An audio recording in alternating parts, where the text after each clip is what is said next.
ډېر محترمو عزتمندو مسلمانانو ورونو، ما د قرآن مجید یو آیت تلاوت کو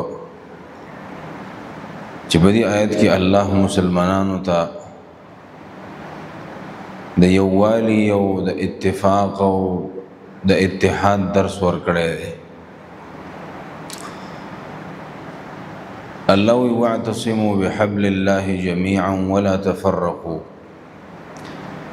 منګولي ولګوي بحبل الله پر سید الله تعالی باندې، ولا تفرقوا او تسنس کېږئ ما، بې اتفاق کېږئ ما، د یو بل نه جدا کېږئ ما. ځکه د مسلمانانو په بې اتفاقۍ کې د مسلمانانو تاوان دی او د کافرانو پکې خیر دی، د کافرانو پکې ګټه ده. که مسلمانان یو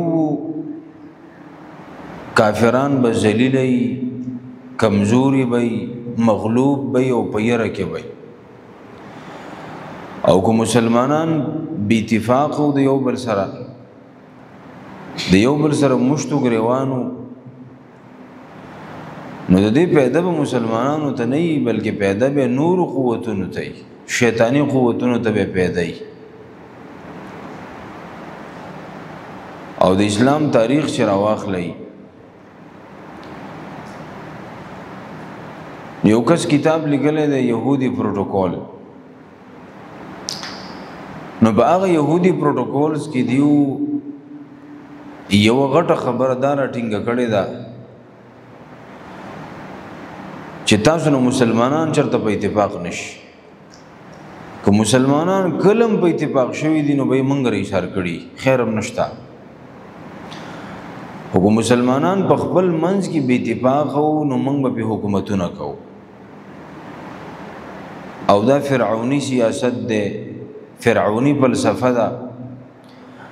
په قرآن کې الله د فرعون په باره کې ویلي دي چې دې فرعون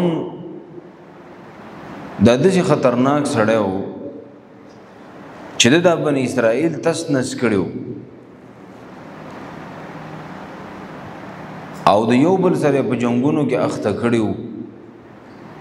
او د به خپل حکومت کو. نو که دی را یوځای کېږي خو به یې تا ته فکر کېږي. همدغه سیاست په دنیا کې د یهودو دی، دغه سیاست نن سبا د نصاراو دی چې مسلمانان د نه را یوځای نشي، په اتفاق نشي، چې دا بې اتفاقي بس په دې کې خیر دی. او په قرآن کې الله موږ ته فرمایلی دی چې ولا تنازعوا فتفشلوا وتذهب ريحكم، تاسو د یو بل سره منازعې مه کوئ، یعنی یو بل سره بې اتفاقه کېږئ مه، د یو بل سره مشتو ګریوان کېږئ مه، د یو بل سره جګړې مه کوئ، د یو بل نه جدا کېږئ مه، فتفشلوا، ناکامه به شئ. او وتذهب ريحكم، ستاسو چې کوم روب دبدبه دی به ختم شي. مسلمان له الله یو رعب ورکړی دی، او داسې رعب ورکړی دی چې نبی صلی الله علیه وسلم فرمایي وَنُصِرْتُ بِالرُّعْبِ مَسِيرَةَ شهر، ما له الله دومره رعب او یره او دبدبه راکړې ده چې دشمن زمانه د یوې میاشتې د مزل په فاصله باندې یریږي. یریدل به که نه به یریدل. او دقه سی پیغمبر صلی الله علیه وسلم چې کم جیل او کم نسل تیار کړو، کم امت تیار کړو چې هغې ته صحابه کرام وي، هم دقه سی خلو دشمنان به تی د میاشتو په مزل باندې لري لري یریدل. د عمر فاروق رضی الله عنه واقعات تاسو نه اورېدلې چې کله فلسطین مسلمانانو فتح کو، نو ابو عبیده ته د هغه ځای خلکو وي چې د بیت المقدس چابي به مونږ تاله نشو درکولی، دا چابي به مونږ اله حواله کوو چې کله تاسو مونږ ته خپل امیر المؤمنین عمر فاروق راولي، دا چابي مونږ هغه ته ورکوو. ابو عبیده ابن الجراح رضی الله عنه مدینې ته خط راولېږه، قاصد یې راولېږه، او عمر فاروق رضی الله عنه ته دا خبره پیش کړه. هغه وی دا خو زما دپاره لوی سعادت دی چې د بیت المقدس چابي ما ته ملاو شي، یو زما په لاس باندې د بیت المقدس دروازه کولاو شي. هغه بیت المقدس چې هغه نن بیا د یو عمر فاروق په انتظار دی، هغه بیت المقدس چې هغه نن بیا د یو صلاح الدین ایوبی په انتظار دی. عمر فاروق رضی الله عنه لاړه، هغه ځوان چې هغه په 24 लाख مربع میل ځمکه باندې حکومت کو، یو حکومت یو موټه چې یو आवाज به وشو چې پلانې چې باندې ورځي jihad دی، بس بیا به د اسونه نشو پورا کوله، اسلحه به نشو پورا کوله، دومره مخلوق به ولاړو. او اوس مسلمانان چې وي خو څوک پریا اوریدونکو نشته. د فلسطین مسلمانان په وینو ککړ لغړیږي په دې ځمکه باندې خو څوک را پورته کوونکی نشته. زمونږ خويندې او میندې سرتورې او بې عزته شوې خو څوک د هغې په سر باندې لاس ایښودونکی نشته. امت داسې یتیم شو، داسې بې وسه شه د امت، څوک مشر یې نشته چې د امت راټول کړي. عمر فاروق رضی الله عنه او نبی صلی الله علیه وسلم په ډېر لږ او محدود وخت کې او په ډېرو لږو محدودو وسایلو کې د هغه زمانې دو سوپر طاقتونه ولې د ځمکې سره لګولي، ځکه مسلمانان یو. نبی صلی الله علیه وسلم مسلمانانو ته د اتفاق درس ورکړو، وی تاسو دین اندازه ولګوئ. یو ځل صحابه یو جنگ لتلی و، نبی علیہ السلام وسره او په واپسۍ کې د عمر رضی الله عنه یو خادم ورسې مذاقي شانته و، مهاجر صحابي و، هغه یو انصاري صحابي له صدیقه ورکړه، اوبو ته ور واچو. هغه ډېره غوسه ورله او چغې کړې ویل یا الانصار، ویل راشي انصار مړ کړم خلاص مې کړي. نو انصار راله تورې راویستلې په آکاس پسې، او هغه مهاجر صحابي چې وکتل چې زه خو یوازې یم، نو هغه چغې کړې ویل یا المهاجرین، یا مهاجرین، ویل راشئ. مهاجرین راغلل، یو بل پسې تورو ته لاس کړو. نبی صلی الله علیه وسلم دا آوازونه اورېدلي و، راغې او بر وخت هغه فتنه دفع کړه او به وته ویل خبردار، ویل دا کم بدبودار کلمات چې ما نن واورېدل چې یا الانصار او یا المهاجرین، ویل دین خو د اختلاف بوی راځي، د دین د اختلاف بدبوی راځي، دین د قومیت او د قوم پرستی بدبوی راځي. دعوها فانها منتنه، دا کلمات پرېږدئ، ګورئ دا بدبودار کلمات دي. دومره گنجائش نبی صلی الله علیه وسلم د اختلاف مؤمنانو ته نو ورکړی چې نه به کوئ اختلاف، یو بل سره به ګزاره کوئ، یو بل ته به اوږې راښکته کوئ. که د دوو مسلمانانو په منځ کې بې اتفاقي راغله، نو انما المؤمنون اخوة فاصلحوا بین اخویکم، مسلمانان رونه دي. که دو په منځ کې اختلاف راغی نو تاسو له جوړه وکئ، صلح وله وکئ، دا به سیوا کوئ نه. وَإِن طَائِفَتَانِ مِنَ الْمُؤْمِنِينَ اقْتَتَلُوا فَأَصْلِحُوا بَيْنَهُمَا، او کچر یو دوه ډلې د مسلمانانو د یو بل سره په جګړه شي، نو فَأَصْلِحُوا بَيْنَهُمَا، تاسو صلح وکئ په منځ د دې دوانو ډلو کې. او بیا الله څه فرمایي، وایي که چېرته په دې دوانو ډلو کې یوه ډله بغاوت وکړي، د فیصلې نه وتښتي او ظلم زیاتی کوي، فَقَاتِلُوا الَّتِي تَبْغِي حَتَّى تَفِيءَ إِلَىٰ أَمْرِ اللَّهِ، نو تاسو د حق ملګرتیا وکئ. د دې حق پرست چې څوک په حق دی، مظلوم دی، د سره ملګري شي او د دې بل خلاف جنگ وکئ. ظالم له به د ظلم اجازت نه ورکوئ. نو دا الله دی امت ته د یووالي حکم کړی دی چې یو شی ګنې تباه او برباد بشي. نو عمر فاروق رضی الله عنه چې کله هغه ته لاړی فلسطین ته که نه، نو دا نه چې کنه داسې په پروټوکول کې د 100 خان شاته روانو، په پروټوکول کې د 2000 خان مخکې روان، نه دا نه چې و دسته د مخکې روانه او د فوج او بله. د مدینې نه چې روان شو نو دومره رعب دا به و، دومره رعب دا به و چې یو دی دی، یو اوښ دی ورسره، یو ورسره غلام دی. او د مدینې نه ووت، په لاره باندې کله غلام په اوښ باندې کینی، او عمر فاروق رضی الله عنه چې په 24 लाख مربع میل ځمکه باندې حکومت کوي، هغه د اوښ پړی نیولی دی، غلام په اوښ ته پاسه ناست دی. او کله چې دی ستړی شي نو غلام د اوښ پړی ونیسي او دی په اوښ باندې د پاسه کیني، او په دغه حالت کې فلسطین ته ورسېد. او ابو عبیده رضی الله عنه ته استقبال ته راوتلی و، بهترینه جبه یې ورله تیاره کړې وه، ویل دا واچوئ، ویې اچولې، یو څو قدم یې پکې کېښود، واپس یې درې کړه. ویل یا ابا عبیده، ابو عبیده اننا قوم اعزنا الله بالاسلام. ورګور دا خبره یاد وساته، دا نن چې زمون کوم روب داب دی په دشمن باندې، او الله دا کوم عزت موږ لرا کړی دی چې د کوم ځای نه راپورته کړو کوم ځای ته ورسولو، او زمون په لاس باندې بیت المقدس فتح کو، مسجد اقصی آزاد کو، دا عزت ګور الله موږ له په دین را کړی دی، په دین دا عزت الله موږ له خپل حکمونو را کړی دی، پیغمبر په طریقو را کړی دی. او کوم د دې سيزونو نه علاوه په نور سيزونو کې عزت ګورو، په جامو کې ګورو، د دنیا په ډول ډال کې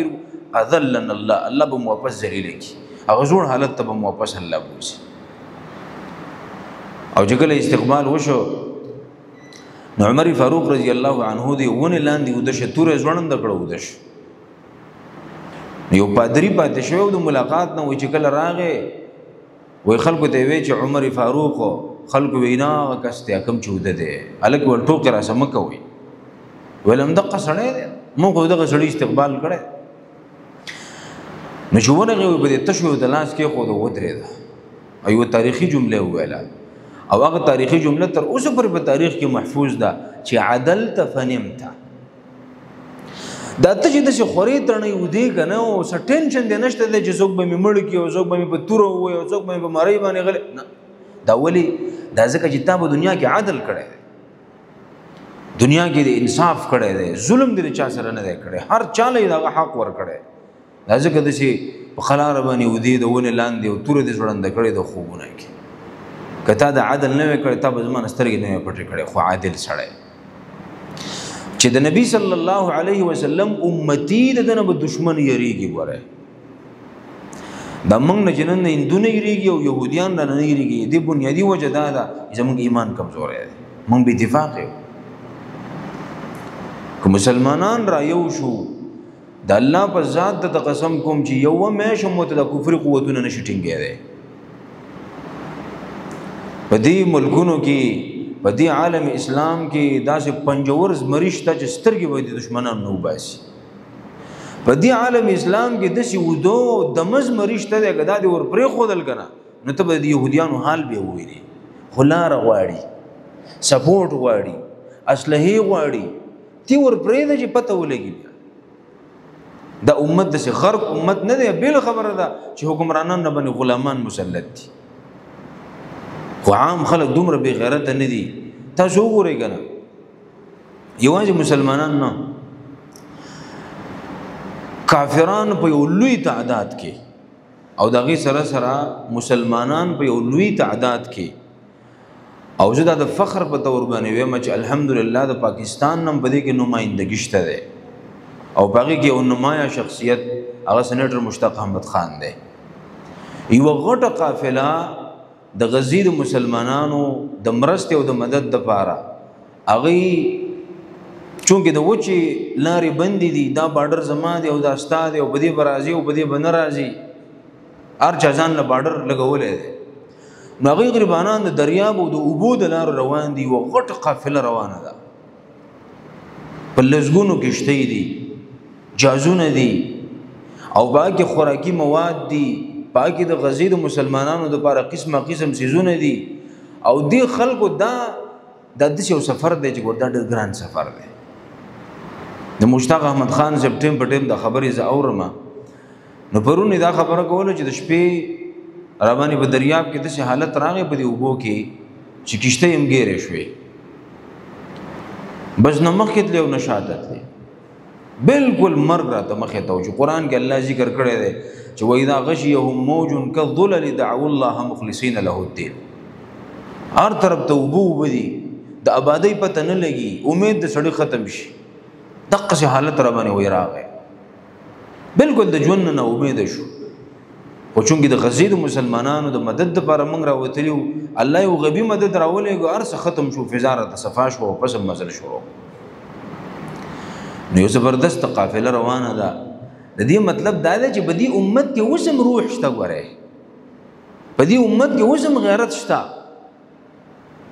چې بغیر د سرکاري سپورټ نه، بغیر د حکومتي سرپرستۍ نه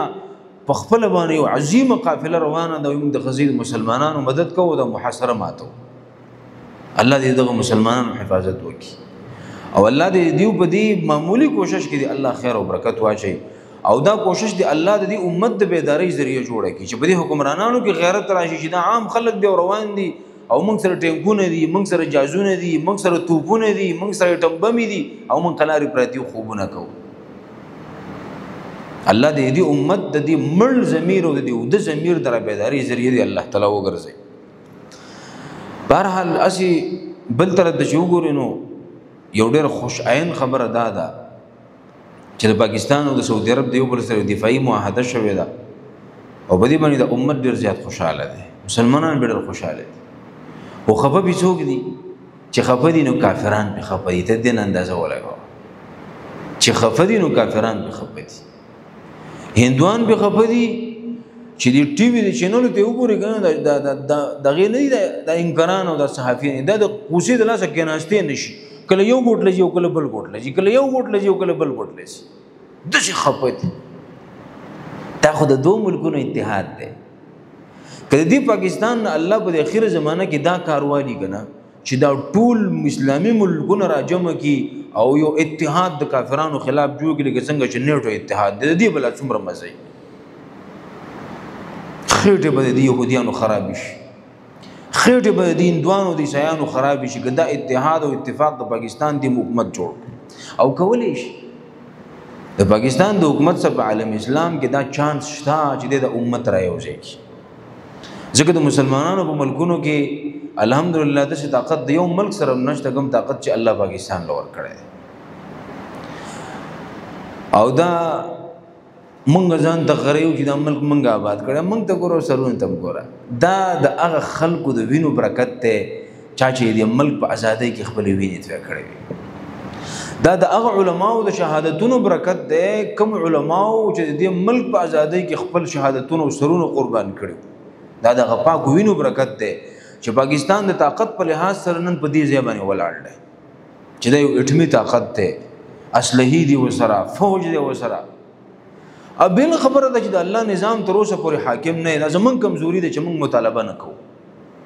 کوم لږ زور ولګاو نو په دې ملک کې د بنورم طاقت ورشي او دغه سره سره د الله نظام هم په دې ملک کې حاکم شي د غلامان به د ملک نه ختم شي خو الحمدلله د طاقت په لحاظ سره په عالم اسلام کې پاکستان په داسې مقام ولاړ چې په دې مقام باندې په عالم اسلام کې بل یو ملک هم نه دی نو ګدا پاکستان وواړي کنه د ځان سره قطر ملګری کولای شي په دې معاهده کې د ځان سره ترکی ملګری کولای شي په دې معاهده کې د ځان سره ایران ملګری کولای شي په دې معاهده کې د ځان سره ابوظبي او امارات ملګری کولای شي دا څومره ملکونه تقریبا 57 ملکونه دي نو کدا 57 ملکونه دی رايوځي کې یو اتحاد جوړ کی نو تاسو څه خیال دی امریکا به مقابله وکړي تاسو څه خیال دی يهوديان به دغه ځای پاتې شي او تاسو څه خیال دی چین او روس به وګوري په اتفاق ډېر لوی برکت ده کدا امت را یوځي شو نو د مسلمانانو حال به دسي نه دسي یو وخت وګنه دسي یو وخت چې یو مسلمان خزا چې د معتصم بالله حکومت ده د عباسیه او د اخرنی خلیفہ ده ګوره دینه پس بیا د عباسیه حکومت ختم شو سقوط بغداد نو ظاهر خبره ده په دې وخت کې د مسلمانانو حکومت ډیر کمزوري شوی وره دومره زور یې نو ځکه چې هلاکو خان حمله وکړه ارسي ختم کړه او هلاکو خان اولنې کار دا کړو چې دې امت د علما چې د علماو کمی ذمہواری وي د غینې اړولې په بغداد باندې چې هلاکو خان حمله وکړه کنه بغداد کې د مولیانو مناظره وا او پسې مناظره وا خبرې وي د قارغه په جوټه باندې چې د قارغه جوټه پاکه دا کو مردار کوم مکروه د قارغه په جوټه باندې مناظره شروع وا او الته به هلاکو خان راغې او دا ټول بغداد لوټي کويست چې څومره علمي ذخیره او کتابونو دا غونډي وسوځول دریاب ته ورځول په دغه د هلاکو خان په یلغار کې تر اوسه پورې داسې کتابونه دي چې په تاریخ کې نوم شته او هغه ظالم ورکړي دي ټول علمي ذخیره ختمه کړي و د امت علماو چې ترسو پر خپل ذمہواری نه پیژندلی او خپل کردار نه ادا کړي نه ګوري دا امت لاري نه راځي نو چې کله نو معتصم بالله په دور کې یو د عیسایانو یو خار د عمریه په نوم باندې او باقي مسلمانه زنانه غي نیولې وا او هغه چغي والي چې وا معتصما ومعتصم بالله ته د مسلمانانو بادشاہ راشه ما خلاصه کا نو مسلمان هغه د خزي هغه چغي اوریدلې وي نو راغه معتصم بالله تکې ناستو او معتصم بالله وي په کرسي ناستو او وبېس کړي شربت بلاس کې او هغه سړیو ته دا خبره شروع کړه چې هغه خزي وی چې وا معتصما والمعتصم بالله په دې مری کې وبون خته او لغه غلام دی وی چې دا وبواله او چې ترڅو مې د خپل مسلمان خور نه راځه د کړي دا وبمال خو نه راکې دا نه تیریږي کته د مسلمانانو فوجونه په حرکت کرال او د خپل باندې د جنگ کمانډ وکاو په عمریه باندې حمله وکړه او دا ټول خاري ول لوټي کو په دې سرونه ول راو ورځاو او هغه مسلمان خزل ورغه او هغه ته وی چې لبیک یا اختا خوري تا زما په نوم باندې आवाज کړو دا د حاضر شو را لمزان می تر ورسو نن بیا د فلسطین خويندې هغه مظلوم خويندې چې د اسرایل په جیلونو کې پرتی دغه عزتونه تار اق خويندې نن بیا ناری وجوا معتصما وا حجاجا د هر مسلمان حکمران په نوم باندې چغي وای خو دې ظالمانو ضمیرونه تر اوسه پورې را بیدار نشو د هر مسلمان سیاسي مشر په نوم باندې چغي وای خو دې ظالمانو ضمیرونه را بیدار نشو دا په دې خوب باندې ودی چې دا در بیداری دو نوم نه دي دا د امت د اتفاق او د اتحاد وخت په کار دا چې مسلمانان د یو بل سره گزاره وکړي دا سیاسي اختلافات دا مسلکی اختلافات دا جغرافیایي اختلافات چې دا چیزونه مسلمانان پری دي او پاکستان له الله توفیق ورګي د پاکستان حکومت لا د پاکستان فوج لا چې هغه د امت را یوځي کی او د دې يهوديانو خلاف یو صف شي او د دنیا نه استورک او ان شاء الله نبی صلی الله علیه وسلم چې کوم خوش خبريانه موږ دا ورولې دي نو هغه دادي چې د یو وخت را روان دي د یو وخت ګور په انجیل کې هم دادي په تورات کې دا الفاظ وسم شته دي چې اجمعك بها یا اسرائیل ثم اذبحك بها ذبحا ابن اسرائیل تاسو به زب دی فلسطین کې راجم کوم خو بیا به ذبح کوم به دې ځای کې د چا په لاس به ذبح کیږي د نبی صلی الله علیه وسلم د دې غیرتی امت په لاس به د يهوديان ذبح کیږي ان شاء الله او د یو وخت روان دي چې نبی صلی الله علیه وسلم وی دی يهوديانو په دنیا کې دومره خباثتونه چې دله به ونم د پناځه نه ورګي د ونی شاته پټیږي غونه به आवाज کوي چې تعالی یا مسلم خلف يهودي فتعال فاقتله راج مسلمان زما شاته يهودي دې مړې کا مسلمان په پسې ورځي او التبت د اثر وای او ګوده د کانی شاته پټیږي نو کانه به आवाज کوي چې تعالی یا مسلمان راشه زما شاته يهودي دې مړې کا نو محدثینو لیکلي دي چې دا به ولي دیو لکانې مزه نه ور کوي ونه بوټه به مل پنا نه ور کوي وای ځکه چې دیو به دومره فساد پزمکه کې کړی چې ونه بوله پنا نه ور کوي کانی بوله پنا نه ور کوي دیو سني فساد ته وګوره قسم دې ته به حیران شي چې دې ظالمانو دړونه د کانی دي کې دا څه شي هغه کانی کوم دومره حس شته چې وبه جاړي په دې ظلم کوم ظلم چې دیو په فلسطین کې وکړ خو مسلمان امت وسب نه را بیداری کی الله دې امت را بیدار کی سبحانك اللهم وبحمدك ونشهد ان لا اله الا انت نستغفرك ونتوب اليك رب اغفر وارحم وانت خير الراحمين الله مونږ چې سوې او سمواورید الله په دې عمل کولو توفیق راک الله زموږ د ناس تقبل کا رب العالمین په امت کې اتفاق او اتحاد راوله الله د پاکستان دا عظیم ملک الله د مسلمانانو د اتفاق او د اتحاد ذریعہ جوړه کا الله رب العالمین د مسلمانانو ملکونه د یو بل سره یو کا الله د کافرانو خلاف یو موټه کا د کافرانو خلاف یو صف کا الله په دې امت کې د جهاد جذبه پیدا کا الله يهوديان زمون په لاس باندې نيست او نابود کا الله عیسایان د موجوده زمانه زمون په لاس باندې نيست او نابود کا الله د هندان چې ستا پیغمبر مونږ ته د خوشخبری را کړی دا چې وزل په بدیو باندې خاتمه راځي او هندستان به مسلمانانو په لاس فتح کیږي الله دغه وخت مونږ ته وخیوا الله زمونږ په هندستان کې به مسلمانانو ورونو چې کوم ظلمونه کیږي الله دغه مظلوم امت دغه ظلمونو نور خلاص کا الله رب العالمین زموږ په دې ملک کې چې دا کم عدم استحکام دی جنگونه دي اختلافات دي بې اتفاقۍ دي الله د امین او محبت باندې بدل کا الله د ملک د کلمې په نوم باندې آزاد شوی دی رب العالمین ته ول ډېر لوی عزت ورکړی دی ډېر لوی مقام دی ورکړی دی الله دا ملک په خپل خولي او سپیشلی نظام باندې نورم خولې کا الله دې مسلمانانو توجه دې نظام طرف ته پیدا کا الله زموږ د حکمرانانو په زړونو کې دې نظام مين او محبت پیدا کا الله موږ سو پرې په دنیا کې ژوندۍ الله د شریعت او دین پابند وساته الله چې کلم رخصته د کامل ایمان سره مرخصت کا وصلى الله تعالى على خير خلقه محمد وآله وصحبه أجمعين برحمتك يا رب. مفتي محمد إبراهيم محمدي